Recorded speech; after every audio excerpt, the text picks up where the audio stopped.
signs out. You are betraying democracy when you assassinate suspects.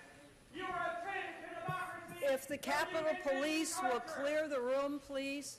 Chairman Feinstein, Vice Chairman Chambliss, members of the committee, I am honored to appear before you today as the President's nominee to... Would you halt, please? We'll ask the police to please remove this woman. Has made numerous sacrifices over the years. Would you pause, Mr. Brennan? If you would remove that individual, please, as quickly as you can. Thank you. And I'm very pleased to be joined today by my wife, Kathy, and my brother, Tom. I speak for the mothers. All right. We will stop again. My 92-year-old father, Owen, who emigrated from Ireland nearly 65 years ago.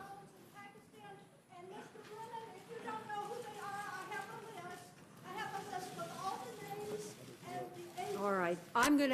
We're going to halt the hearing. I'm going to ask that the room be cleared and that the Code Pink associates not be permitted to come back in. Done this 5 times now, and 5 times are enough.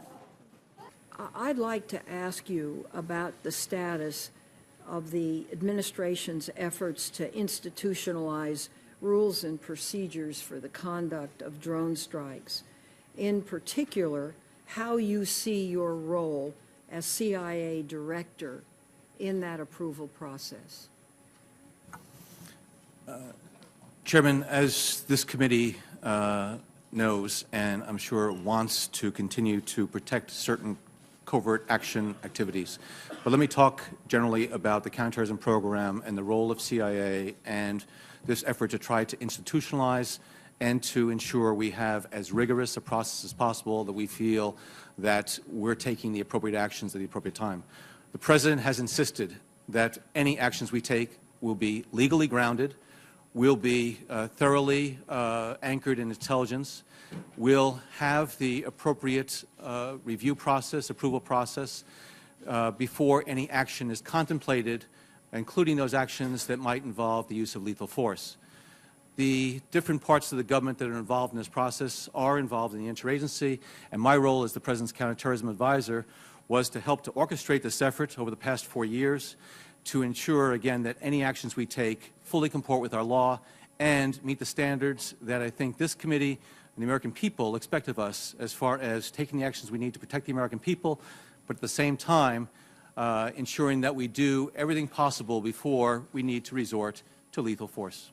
In a November 2007 interview, you said that information from the interrogation techniques, quote, saved lives, close quote. But you also say that CIA should be out of the detention business. The main benefit that I saw in CIA's program was the ability to hold and question individuals about whom there was significant intelligence that they were terrorists, but not necessarily evidence that could be used in a court of law.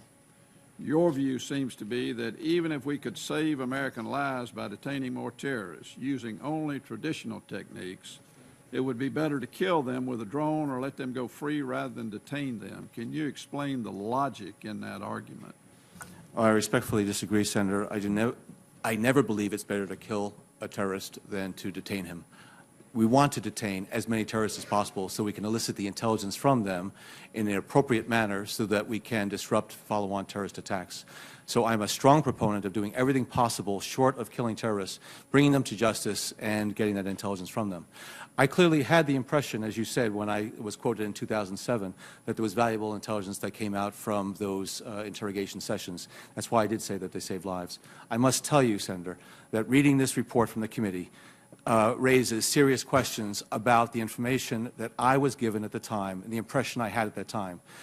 Now I have to determine what, based on that information as well as what CIA says, what the truth is.